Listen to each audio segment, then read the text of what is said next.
Alors voilà, je voulais compléter cette session par un petit bonus pour aborder 2 points rapides. Le premier point, c'est le type d'instance qu'on a survolé un peu volontairement puisque on était bien concentré sur les instances EC2, savoir ce que ça faisait et surtout pouvoir mettre les mains dans le cambouis, aller tester et avoir un cas réel d'utilisation. Et en fait, de connaître le type d'instance, ça changeait pas du tout ces travaux pratiques. Donc du coup, on est passé à côté, mais c'est important quand même de jeter un petit coup d'œil pour savoir que on n'a pas que les T2 micro qui sont les toutes petites instances qu'on utilise avec 2 cœurs et 1 giga ou 2 gigas de mémoire qui font partie de l'offre gratuite. On a la capacité chez AWS de répondre à tout type de besoins et donc les instances sont adaptées. Elles sont même designées par AWS, c'est-à-dire que AWS ne se contente pas d'acheter chez le fabricant X ou Y des serveurs. En fait, il conçoit ses puces, il conçoit ses chipsets, il conçoit ses cartes mères et ensuite il les fait fabriquer par quelqu'un. Mais la conception est de A à Z réalisée par AWS et c'est assez impressionnant quand on creuse un peu de voir qu'AWS investit en recherche et développement plus de entre 13 et 15 milliards de dollars par an. C'est le double d'Apple. C'est le triple de XY, enfin vous imaginez bien que en fait c'est un des plus gros investisseurs. Pour la petite histoire, on a donc 5 catégories principales de types d'instances qui sont alors l'usage général, donc c'est vraiment les instances couteau suisse. Elles vont répondre à 80% des besoins, elles vont aller d'une fourchette de prix très très basse jusqu'à une fourchette de prix assez élevée. On va pouvoir avoir beaucoup de processeurs, beaucoup de mémoire, beaucoup de disques, du réseau rapide, on va quand même pouvoir faire à peu près tout. Toutefois, il y a certains clients qui sont très exigeants puisqu'ils ont des activités qui sont particulières et ils vont vouloir par exemple faire du calcul optimisé. Alors là, ces instances sont optimisées pour des charges de travail de calcul intensif et offrent des performances élevées, très rentables pour un rapport prix-performance de calcul avantageux. Alors en effet, on voit que les fréquences des processeurs sont très élevées, entre 3 Go 5, 3 GHz. On peut avoir jusqu'à 72 processeurs, 144 Go de mémoire et avoir les tout derniers Xeon Platinum qui disposent des ensembles, des jeux d'instructions AVX 512. Donc voilà, vous allez avoir des scientifiques qui ont besoin de ce type de processeur, d'en avoir toute une flopée pour réaliser des calculs à une vitesse très importante sans avoir besoin de s'acheter un super calculateur. Ils vont pouvoir louer à la demande pendant 2-3 semaines pour réaliser, voilà, pour solutionner des équations. Ils vont utiliser ce type d'instance. On a les types d'instances à mémoire optimisée. Alors là, c'est pas du tout sur la puissance de calcul que ça se joue, c'est vraiment sur les quantités de mémoire, mais surtout la vitesse de la mémoire, et avoir des processeurs assez rapides qui vont pouvoir exploiter cette mémoire, parce que les cas d'usage qui vont être utilisés, c'est principalement des logiciels de type SAP, Oracle, d'avoir des bases de données qui reposent principalement en mémoire, et la mémoire a un gros avantage par rapport au disque, c'est que en termes d'IOPS, d'entrée-sortie par seconde, on est juste à des années-lumière des disques durs, même si les disques durs sont aujourd'hui des disques durs SSD avec de la mémoire flash. La mémoire RAM des systèmes processeurs sont vraiment beaucoup plus performantes. On va aussi avoir du calcul accéléré. Alors on avait du calcul optimisé, maintenant on passe à du calcul accéléré. Qu'est-ce que c'est que le calcul accéléré? C'est simplement qu'on va réaliser des calculs avec de l'aide supplémentaire qui vont accélérer nos calculs, c'est-à-dire qu'on va utiliser des processeurs pour prendre les valeurs A, valeurs B, valeurs C, et puis choisir les opérandes, plus, moins, divisé, racine carrée, tout ça. On va les lancer avec les processeurs, mais elles vont être découpées en petits morceaux, ces équations, en instructions, plus ou moins simples, comme je vous l'ai dit, et on va faire exécuter ces milliards de petits morceaux d'équations par des processeurs graphiques. Alors pour la petite histoire, les processeurs graphiques, ce sont les cartes graphiques qu'utilisaient les joueurs de jeux vidéo sur PC. Il y a eu un gros boom en 95 avec un fabricant qui a sorti un type d'accélérateur qui était là pour aider la carte graphique qui affichait l'image à l'écran et pour aider le processeur qui lui n'arrivait pas à faire ses calculs. Donc on a appelé ça des cartes 3D, des Graphic Processor Unit, des GPU, qui se sont retrouvés avec le temps et la concurrence, le besoin de vendre des jeux vidéo de plus en plus beaux, de plus en plus riches, etc. Donc les cartes graphiques des joueurs sont devenues des véritables monstres de calcul. Les scientifiques, dans les années 2000-2002, ont commencé à sérieusement se pencher sur ce type de carte graphique et l'un des fabricants, Nvidia, qui a été suivi ensuite par le second qui est AMD, a sorti un langage, le C, un langage C pour exécuter ses instructions sur les cartes graphiques des joueurs. Et maintenant, les cartes graphiques avec la concurrence sont devenues, elles se sont splittées. Il y a eu deux zones de développement. Maintenant, il y a les cartes graphiques pour joueurs et les cartes graphiques pour les calculs pour les scientifiques. Donc, c'est des calculs de type 3D pour faire des simulations physiques, des contraintes de force, enfin tout ça. On va pas rentrer dans les détails. Toujours est-il que dans ces instances, on peut mettre jusqu'à 8 cartes graphiques du plus haut niveau de performance, et donc d'offrir des instances qui à moindre prix et qui concentrent quasiment la puissance de calcul de supercalculateurs qui coûtaient des milliards de dollars il y a à peine 10 ans. Donc là, les scientifiques qui veulent étudier les volcans ou les plaques tectoniques, toutes les contraintes de force, ils vont utiliser ce type de logiciel et utiliser ce type d'instance à moindre prix. On a ensuite les instances de stockage optimisé. On a vu que les disques durs, certains volumes EBS étaient carrément capables de saturer les bandes passantes de certaines instances sur lesquelles ils étaient montés. Donc en fait, il y a des instances dédiées qui disposent de chipsets et de ports nombreux, des cartes mères qui sont dédiées au stockage parce qu'elles ont des grosses capacités de bandes passantes pour recevoir du stockage, et AWS propose des instances qui permettent non pas la mise à disposition de volumes EBS à l'unité, mais de les agréger, d'en mettre 1, 2, 4, 8, et d'augmenter à chaque fois le type de disque pour augmenter et arriver à faire des instances ultra rapides en termes de débit disque, toujours pour répondre aux gros besoins utilisateurs. Alors, les cas d'usage principaux, imaginons, vous êtes Netflix, vous avez des films à diffuser,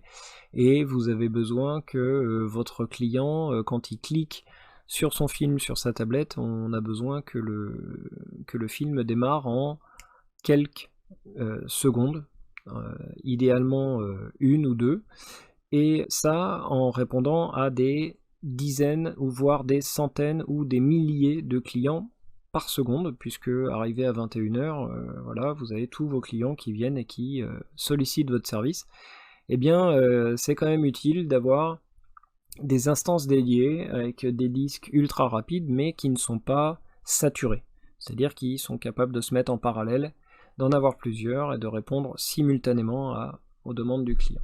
Voilà, donc j'ai pris un peu le temps de vous détailler ces instances. Maintenant, je vais passer au volume EBS, et cette section va parler du stockage des instances EC2. Et ce stockage est un petit peu un service à part entière, bien que ça n'en soit pas un réellement, mais en tout cas EC2 et EBS sont étroitement liés, et on va voir ça en détail tout de suite. Alors EBS n'est pas un service à proprement parler. Si on va dans les services stockage, il n'apparaît pas. Donc la signification d'EBS, c'est Elastic Block Store. Et ce n'est ni plus ni moins qu'un disque dur virtuel dans le cloud que l'on va rattacher directement à nos instances EC2. Donc chaque instance EC2 dispose d'un volume EBS qui est directement répliqué dans différentes zones de disponibilité pour protéger les composants d'une panne ou pour offrir de la haute disponibilité et de la durabilité de vos données. Et principalement, ce service offre de la persistance aux données. Alors c'est un terme un peu barbare, mais la persistance des données en informatique, ça sous-entend que même lorsque la machine est éteinte, les données sont conservées lorsqu'on la rallume. Voilà en fait le but, puisque souvent dans les services cloud, quand on utilise un service, si on le décommissionne et qu'on veut le réutiliser, ben on se retrouve avec un autre composant qui est remis à votre disposition, qui a les mêmes caractéristiques, mais qui voilà, n'a plus vos données. Donc ici, en tout cas, si vos instances sont arrêtées et que vous redémarrez, vos données ne sont pas perdues. Toutefois, il y a une petite particularité qui réside dans la notion de redémarrer son instance et résilier son instance, puisque lorsque l'on résilie une instance et qu'on en reprovisionne une autre, ça n'est plus la même.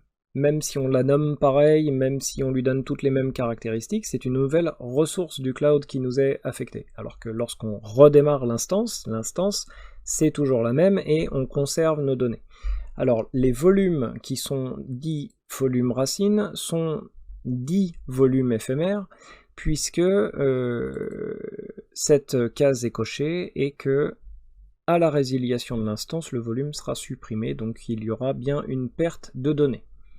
Voilà, maintenant qu'on a vu ça, on va parler rapidement des instantanés. Donc un instantané, ce qu'on appelle en anglais un snapshot, c'est une image, une capture instantanée d'un volume EBS à un instant T. Donc imaginez une photo de tous les blocs et de leur état à un instant T, c'est-à-dire que le snapshot va comprendre l'intégralité des blocs si on décide de créer un second instantané une semaine plus tard, eh bien il ne va pas refaire une photo complète, il va prendre uniquement les blocs qui auront été modifiés. Donc si vous avez supprimé des fichiers, rajouté d'autres fichiers, tout ça, ça se matérialise dans des blocs sur le disque dur, et ce sont ces blocs, uniquement les deltas de modification, qui seront sauvegardés. Donc le premier instantané va prendre 100%, puis le deuxième va peut-être prendre entre 5 et 10% en fonction de la charge de travail que vous aurez eue et du volume de données que vous aurez modifié. Alors, vous pouvez réaliser des instantanés, du volume racine et des autres volumes. Toutefois, pour le volume racine, il est préférable, pour des raisons de consistance de données, c'est-à-dire de cohérence de données, que l'instance soit éteinte. Voilà. Donc si vous avez affaire à un snapshot. Alors pourquoi on voudrait faire un snapshot d'une instance puisque on la provisionne, elle s'installe toute seule? Tout simplement parce que une fois qu'on l'a configurée, parfois on peut passer plusieurs heures à la configurer et pour créer une instance proche de la perfection concernant une application. C'est-à-dire vous avez tout bien réglé, les services, les applications, les configurations d'applications, et une fois que tout ça a été fait, vous avez capitalisé quelques heures dessus, et au lieu de tout perdre, eh bien vous allez vouloir conserver ce travail en faisant un snapshot pour pouvoir le restaurer. Mais pas seulement. Vous allez aussi pouvoir créer une AMI. Vous savez, les Amazon Machine Image qu'on utilise pour générer une instance EC2.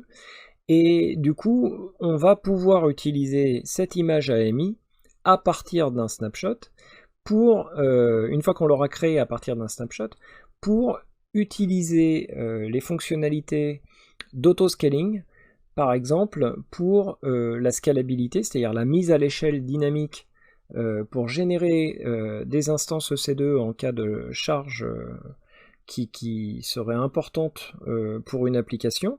Et du coup, on va dire à autoscaling, voilà l'ADN, enfin l'AMI que tu vas utiliser pour cette application, puisque j'ai une image qui est toute prête et c'est exactement la même que celle du serveur d'origine. Donc si le serveur d'origine est surchargé parce qu'il y a trop de clients, hop, tu vas utiliser cette image, déployer des instances avec, et puis tu les éteindras une fois que ce sera. Voilà, comme ça, vous aurez exactement la même configuration. C'est vraiment l'intérêt du snapshot des volumes racines. Et donc, dernière petite précision, c'est que toute tous les volumes EBS rattachés à une instance EC2 se retrouvent automatiquement dans la même zone de disponibilité. Il n'est pas possible d'avoir un volume OBS qui serait dans une zone de disponibilité distante, elle est toujours collée à son instance, même si c'est un disque dur virtuel, il y a quand même des besoins de temps d'accès, comme on va le voir par rapport aux performances des volumes EBS tout de suite. Ok, donc qu'est-ce qui conditionne les performances d'un volume EBS? Eh bien, déjà il y a la taille, si on fait un très très gros volume, mais c'est surtout et avant tout le type. Alors, le premier type est un volume à usage général SSD, donc ce qui veut dire Solid State Drive en anglais, donc c'est simplement de la mémoire flash. Il faut comprendre qu'avant on avait des disques durs magnétiques avec des plateaux, avec des têtes de lecture qui se déplaçaient, qui faisaient un bruit énorme. Aujourd'hui, comme dans tous les téléphones et la majeure partie des petits PC transportables, les petits PC portables, on a de la mémoire qui va faire office de disque dur, puisque ce n'est pas de la mémoire RAM qui est comme la mémoire vive de nos ordinateurs qui ne supportent pas qu'on les éteigne, puisque quand on éteint, on perd toutes les données. C'est de la mémoire ROM qui permet donc de sauvegarder l'état des données, même après extinction du courant. Ensuite, on a les IOPS provisionnés. Alors, IOPS, c'est pour in-out, donc les entrées-sorties. Et donc, plus un disque dur est sollicité, plus il a besoin d'avoir un maximum d'IO. Donc, les IOPS, c'est par seconde. Donc, de pouvoir additionner une grosse quantité d'entrées-sorties par seconde, et lorsque l'on a des instances et qu'on s'appelle par exemple Netflix et qu'on a des millions de clients, eh bien il va falloir rapidement réaliser ces entrées-sorties, et c'est directement sur les disques durs que ça se passe. Donc pour les disques IOPS provisionnés, on a aussi affaire à un type de volume en SSD. Et enfin, le moins rapide, on a les anciens disques magnétiques standards qui, eux, sont moins chers et donc plus capacitifs. On va les utiliser plus pour des données un peu moins vivantes, ou en tout cas qui ne nécessitent pas forcément de grosses performances en termes d'IO, même si les débits sont quand même tout à fait raisonnable pour ce type de disque. Aujourd'hui, sur un disque dur magnétique, on atteint quand même les 100 mégaoctets, 80 à 100 mégaoctets par seconde, ce qui est quand même pas mal, et on peut même les dépasser sur de très petites quantités de fichiers. Alors dans quel cas d'usage je vais utiliser tel ou tel disque? Alors, le premier, comme on a vu, c'est un usage général, on va l'utiliser quel que soit le besoin, tant que mon besoin n'est pas précis et qui ne nécessite pas de super performance, je vais l'utiliser. La taille du volume sur ce type, pour le volume GP2, le type de volume GP2, ce sera entre 1 giga minimum jusqu'à 16 teraoctets. Et le maximum d'IOPS pourra monter jusqu'à 16 000 IOPS. Bien entendu, c'est fonction de la taille, on ne peut pas avoir 16 000 IOPS comme ça. En général, on a une certaine quantité d'IOPS par giga. Donc plus on met de giga, plus on aura un disque capable d'atteindre les performances. Concernant le second type, en IOPS provisionné, donc toujours en SSD, donc c'est de la mémoire flash, et on va avoir une taille limite minimum qui est non pas de 1 mais de 4 Go, la taille maximum de 16 Tera. Par contre, on a 4 fois plus d'IOPS, puisque forcément c'est son boulot de répondre aux applications critiques. On va utiliser de la base de données et on va pouvoir délivrer au maximum jusqu'à 64 000 IOPS, donc c'est quand même assez important. En même temps, c'est les disques les plus chers, puisque on va payer le giga un petit peu plus cher que les autres. Alors le magnétique, c'est le troisième type, donc alors lui c'est 1 giga, de 1 giga à 1 Tera, c'est entre 40 et 200 IOPS. Là c'est vraiment pour les données très peu utilisées, on veut que ça coûte pas cher, On va stocker des sources applicatives, des choses qu'on n'utilise pas très souvent. Et voilà pour les disques des volumes racines. Maintenant, on a d'autres variantes qui sont en fait aussi des disques magnétiques, les disques HDD à froid et les HDD à débit optimisé, donc les ST1. Alors en fait, ce qui se passe, c'est qu'on va monter un petit peu en IEPS puisque ce sont des disques qui disposent d'un cache assez important de type mémoire. Donc il y a un petit peu de mémoire cache sur ces disques magnétiques et ça permet d'augmenter les IO sur les principaux fichiers les plus fréquemment utilisés. Donc une fois qu'on a réutilisé un fichier plusieurs fois, donc on va favoriser les cas d'usage de type serveur de fichiers, big data, les centres d'archives. On va mettre voilà, tous les gens qui vont consulter des fichiers vont les intégrer naturellement dans le cache et tous les autres qui vont les solliciter iront beaucoup plus vite pour y accéder. Voilà, sinon les autres c'était les mêmes catégories que sur les volumes racines. Donc pour la démonstration, on va, juste pour rigoler un petit peu, on va passer sur de l'IEPS provisionné et on va voir si en effet on peut obtenir 64 000 IEPS et on va voir que non, les volumes comptant plus de 32 000 IEPS requièrent une instance Nitro. Alors en fait, tout simplement, puisque les instances Nitro sont des instances assez récentes, et elle dispose de disques durs très certainement de toute dernière génération de type NVMe avec des chipsets qui permettent de supporter la charge et c'est ce qui nous explique l'instance actuellement sélectionnée peut limiter les performances de ce type de volume, c'est-à-dire que si on met un disque dur virtuel de type IEPS provisionné, il risque de tellement bombarder le chipset sur lequel il va être connecté de l'instance et qui va saturer en fait et du coup l'instance va devenir un goulot d'étranglement et donc ça n'a pas grand intérêt d'utiliser ce type, mais quand même on va pouvoir la saturer à 32 000 et ce qui est quand même déjà pas mal. Donc voilà, ça c'était juste pour le fun. Alors on a vu le type de volume, on a vu les volumes racines éphémères, on a vu les volumes EBS, on a vu les snapshots, on a vu les tailles, le nombre d'IEPS, les débits, alors ça ce sera fonction du type de disque, alors la suppression, le type éphémère, alors on n'a pas vu le chiffrement, alors KMS on l'a pas vu, c'est un service de management key, c'est Key Management Service, pour les clés de chiffrement. Alors par défaut KMS nous propose une clé, puisque c'est un gestionnaire. Alors le chiffrement c'est le cryptage, c'est-à-dire on va pouvoir chiffrer les données qui seront sur les volumes pour que en cas où les données soient piratées ou que quelqu'un ait accès au volume alors qu'il n'est pas autorisé, enfin dans l'idée c'est pour garantir et durcir encore la sécurité. Souvent c'est un frein de l'adoption du cloud, c'est que les gens ont peur que dans le cloud quelqu'un vienne s'occuper de leurs affaires et de détourner leurs données. Alors il y a eu un nouveau règlement qui s'appelle le règlement de la RGPD, le règlement général de la protection des données, qui est donc en œuvre, je sais plus, c'était en 2017,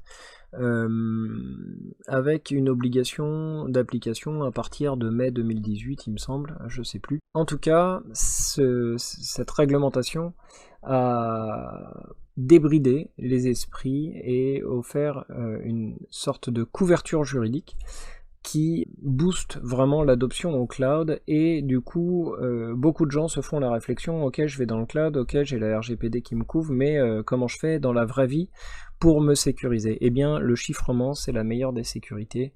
Vous pouvez utiliser un magasin de clés qui vous est propre, vous pouvez utiliser vos clés, vous pouvez utiliser le service KMS pour héberger vos clés et les sécuriser. Et donc le volume EBS peut lui-même être chiffré. Voilà, donc il suffit de faire un petit peu comme on avait pour la connexion automatisée à une instance. On a une clé de chiffrement, une clé privée, on l'intègre dans ce volume et automatiquement un algorithme va venir chiffrer les données et les déchiffrer à la volée en fonction de l'utilisation qu'on a. Voilà, je sais que c'était pas très facile à cerner comme sujet, mais il fallait l'aborder quand même. Donc voilà, on va passer à la suite. Le dernier point intéressant, je ne sais pas si je l'ai déjà abordé, mais c'est que pour EBS, directement en ligne de commande, on peut redimensionner à chaud, sans avoir à redémarrer l'instance, à la fois la taille, donc si on a provisionné 40 Go parce qu'on pensait que c'était suffisant, puis que d'un seul coup le projet s'oriente vers vraiment des volumétries plus importantes, on doit doubler, et ben on n'est pas obligé d'interrompre la production, on va pouvoir augmenter le volume dynamiquement. Et le pire, enfin en tout cas le mieux, c'est qu'on va aussi pouvoir changer le type. Et là, si on se rend compte que pendant les périodes de développement, on veut disposer d'un disque dur magnétique vraiment pas cher, sans IOPS, parce que de toute façon on est en train de mettre en place, c'est pas important. Par contre, à un moment, si on veut tester une grosse montée en charge et changer le type, eh bien on peut le faire sans problème directement, sans arrêter la machine, même si ça prendra quand même un petit peu de temps, le temps de la modification, le temps de la migration des données vers le nouveau type de disque. C'est pas instantané, hein, forcément, c'est pas magique, mais en tout cas les données seront répliquées de façon transparente, et au bout d'un certain moment, vous serez en situation nominale sur le disque cible. Voilà, et bien j'ai fait le tour du bonus EBS parce que c'était important de parler de ce service intégré à EC2, et si on en avait pas parlé, on n'aurait bien sûr pas fait le tour correctement de ces deux. Donc voilà, on va passer au récapitulatif pour cette fois, définitivement.